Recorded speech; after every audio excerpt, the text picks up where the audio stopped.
ಏನೋ ಒಬ್ಬ ಕೇಂದ್ರ ಮಂತ್ರಿಯಾಗಿ ಜವಾಬ್ದಾರಿಯುತ ಮಾತಾಡ್ಬೇಕಪ್ಪ. ಸುಮ್ನೆ ಯಾರೋ ರೋಡಲ್ಲಿ ಬೀದಿಲಿ ಹೋಗೋರು ಮಾತಾಡ್ತಾರಲ್ಲ, ಆತರ ಮಾತಾಡೋದು ಬಿಡ್ಬೇಕು. ಕುಮಾರಸ್ವಾಮಿ ಅವ್ರು ಮನವಿ ಮಾಡ್ತೀವಿ. ಇದು senior minister, X chief minister, ಕೇಂದ್ರದಲ್ಲಿ ಅವ್ರದ್ದೇ ಆದಂತ ಜವಾಬ್ದಾರಿ ಇದೆ. ಅಲ್ಲಿ ಕೇಂದ್ರದಲ್ಲಿ ಕೆಲಸ ಮಾಡ್ರಿ ಅಂತ ಕಳ್ಸಿದ್ರೆ ಹೋಗಿ ಬಂದು ಅದೇನ ಗಾದೆ ಹೇಳ್ತಾರಲ್ಲ ನಮ್ ಕಡೆ, ಹಂಗೆ ಬೆಳಿಗ್ಗೆ ಬಂದು ಇಲ್ಲಿ ಹೋಗುತ್ತಲ್ರಿ ಬಿಡದಿಲ್ಲಿ, ನಾವು ಮಂತ್ರಿ ಮಾಡಿರೋದವ್ರನ್ನ ಕೇಂದ್ರದಲ್ಲಿ ಕೆಲಸ ಮಾಡ್ಲಿ ಅಂತ ಅಲ್ಲಿಂದ ಅದು ಆದೇಶ ಮಾಡಿಸ್ಲಿಕ್ಕೆ ಕೇಂದ್ರದಿಂದ ಆದೇಶ ಮಾಡಿಸ್ಲಿ, ಈ ತರ ಆಗಿದೆ ಇದನ್ನ ಸ್ಟಾಪ್ ಮಾಡಿದ ಆದೇಶ ಮಾಡಿಸ್ಲಿ.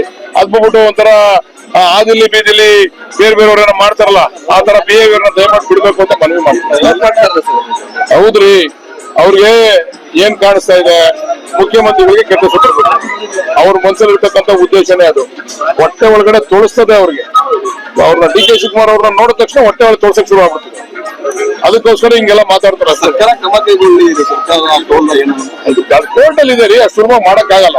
ಕೋರ್ಟ್ ಅಲ್ಲಿ ಇದೆ, ಕೋರ್ಟ್ ಅಲ್ಲಿ ಸಾಧಕ ಬಾಧಕ ಎಲ್ಲ ಚರ್ಚೆ ಮಾಡಿ ಕಮಿಟಿ ಮಾಡಿರೋ ಮುಖ್ಯಮಂತ್ರಿಗಳು ನಮ್ಮನ್ನು ಕೂಡ ಅದಕ್ಕೆ ಆ ಕಮಿಟಿಗೆ ಹಾಕಿದ್ದಾರೆ. ನನ್ನನ್ನ ಚಲುವರಾಯಸ್ವಾಮಿ ಅವ್ರನ್ನ ಮತ್ತೆ ಪರಮೇಶ್ವರ್ ಅವರ ಅಧ್ಯಕ್ಷತೆ ಕಮಿಟಿ ಮಾಡವ್ರೆ.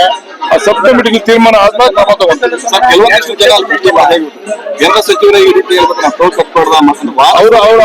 ಹೇಳ್ರಿ, ಕೇಂದ್ರ ಸಚಿವರು ಹಂಗ ಹೇಳ್ತಾರೇನ್ರಿ? ಹೇಳೋದು ಉಂಟೇನ್ರಿ? ಅವ್ರು ಏನಾದ್ರು ಇದ್ರೆ ಕಾನೂನು ರೀತಿಯಲ್ಲಿ ಅವರು ಕೋರ್ಟ್ ಅಲ್ಲಿ ಪ್ರಶ್ನೆ ಮಾಡ್ಲಿ, ಅದ್ರ ಮೇಲೆ ಕ್ರಮ ತಗೊಳಕ್ ಹೇಳಿ ಕೋರ್ಟ್ ಅಲ್ಲಿ ಪ್ರಶ್ನೆ ಮಾಡಿ. ಅವ್ರು ಅದು ರೋಡಲ್ಲಿ ನಿಂತ್ಕೊಂಡು ಕಟ್ಬೇಡಿ ಕಣ್ರಿ, ಹೊಡಿರಿ, ಇಟ್ಕೊಡ್ರಿ, ಎಲ್ಲ ಏನ್ರಿ? ಒಬ್ಬ ಕೇಂದ್ರ ಮಂತ್ರಿ, ಜವಾಬ್ದಾರಿ ಸ್ಥಾನದಲ್ಲಿ ಇರ್ತಕ್ಕಂಥ ಮಂತ್ರಿ ಮಾತಾಡ್ತಕ್ಕಂಥ ರೀತಿ ಗೊತ್ತಿಲ್ಲ. ಕುಮಾರಸ್ವಾಮಿ ಅವರು ಹೇಳ್ತಾ ಇದಾರೆ, ಅದು ಗೊಂದಲನ ಕುಮಾರಸ್ವಾಮಿ ಅವರು ನಿವಾರಣೆ ಮಾಡ್ಬೇಕು. ಸುಮ್ನೆ ಏನೋ ಒಬ್ಬ ಕೇಂದ್ರ ಮಂತ್ರಿಯಾಗಿ ಜವಾಬ್ದಾರಿಯುತ ಮಾತಾಡ್ಬೇಕಪ್ಪ. ಸುಮ್ನೆ ಯಾರೋ ರೋಡಲ್ಲಿ ಬೀದಿಲಿ ಹೋಗೋರು ಮಾತಾಡ್ತಾರಲ್ಲ, ಆತರ ಮಾತಾಡೋದು ಬಿಡ್ಬೇಕು. ಕುಮಾರಸ್ವಾಮಿ ಅವ್ರು ಮನವಿ ಮಾಡ್ತೀವಿ. ಇದು senior minister, X chief minister, ಕೇಂದ್ರದಲ್ಲಿ ಅವ್ರದ್ದೇ ಆದಂತ ಜವಾಬ್ದಾರಿ ಇದೆ.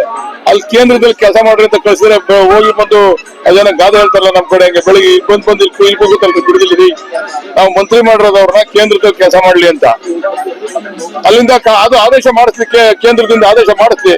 ಈ ತರ ಆಗಿದೆ ಇದನ್ನ ಸ್ಟಾಪ್ ಮಾಡಿದ ಆದೇಶ ಮಾಡಿಸ್ಲಿ. ಅದ್ ಬಿಟ್ಬಿಟ್ಟು ಒಂಥರ ಆದಿಲ್ಲಿ ಬೀದಿಲಿ ಬೇರೆಯವ್ರನ್ನ ಮಾಡ್ತಾರಲ್ಲ, ಆ ತರ ಬಿಹೇವಿಯರ್ ನ ದಯಮಾಡಿ ಬಿಡ್ಬೇಕು ಅಂತ ಮನವಿ ಮಾಡ್ತಾರೆ. ಹೌದ್ರಿ, ಅವ್ರಿಗೆ ಏನ್ ಕಾಣಿಸ್ತಾ ಇದೆ, ಮುಖ್ಯಮಂತ್ರಿಗಳಿಗೆ ಕೆಟ್ಟ ಸುತ್ತಬೇಕು. ಅವ್ರ ಮನಸ್ಸಲ್ಲಿರ್ತಕ್ಕಂಥ ಉದ್ದೇಶನೇ ಅದು. ಹೊಟ್ಟೆ ಒಳಗಡೆ ತೋರಿಸ್ತದೆ ಅವ್ರಿಗೆ. ಅವ್ರನ್ನ ಡಿ ಕೆ ಶಿವಕುಮಾರ್ ಅವ್ರನ್ನ ನೋಡಿದ ತಕ್ಷಣ ಹೊಟ್ಟೆ ಒಳಗೆ ತೋರ್ಸಕ್ ಶುರು ಆಗ್ಬಿಡ್ತದೆ. ಅದಕ್ಕೋಸ್ಕರ ಹಿಂಗೆಲ್ಲ ಮಾತಾಡ್ತಾರೆ. ಕೋರ್ಟ್ ಅಲ್ಲಿ ಇದೆ ರೀ, ಅಷ್ಟು ಸುಲಭ ಮಾಡಕ್ ಆಗಲ್ಲ. ಕೋರ್ಟ್ ಅಲ್ಲಿ ಇದೆ, ಕೋರ್ಟ್ ಅಲ್ಲಿ ಸಾಧಕ ಬಾಧಕ ಎಲ್ಲ ಚರ್ಚೆ ಮಾಡಿ ಕಮಿಟಿ ಮಾಡಿರೋ ಮುಖ್ಯಮಂತ್ರಿಗಳು ನಮ್ಮನ್ನು ಕೂಡ ಅದಕ್ಕೆ ಆ ಕಮಿಟಿಗೆ ಹಾಕಿದ್ದಾರೆ. ನನ್ನನ್ನ ಚಲುವರಾಯಸ್ವಾಮಿ ಅವ್ರನ್ನ ಮತ್ತೆ ಪರಮೇಶ್ವರ್ ಅವರ ಅಧ್ಯಕ್ಷತೆ ಕಮಿಟಿ ಮಾಡವ್ರೆ. ಆ ಸಬ್ ಕಮಿಟಿಗೆ ತೀರ್ಮಾನ ಆದ್ಮೇಲೆ ಕ್ರಮ ತಗೊಂಡಿದ್ದಾರೆ. ಕೇಂದ್ರ ಸಚಿವರೇ ಈ ರೀತಿ ಹೇಳ್ರಿ, ಕೇಂದ್ರ ಸಚಿವರು ಹಂಗ ಹೇಳ್ತಾರೇನ್ರಿ? ಹೇಳೋದು ಉಂಟೇನ್ರಿ?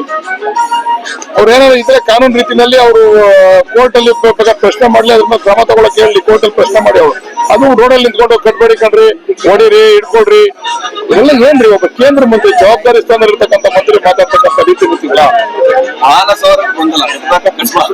ಕುಮಾರಸ್ವಾಮಿ ಅವರು ಹೇಳ್ತಾ ಇದಾರೆ, ಅದು ಗೊಂದಲನ ಕುಮಾರಸ್ವಾಮಿ ಅವರು ನಿವಾರಣೆ ಮಾಡ್ಬೇಕು.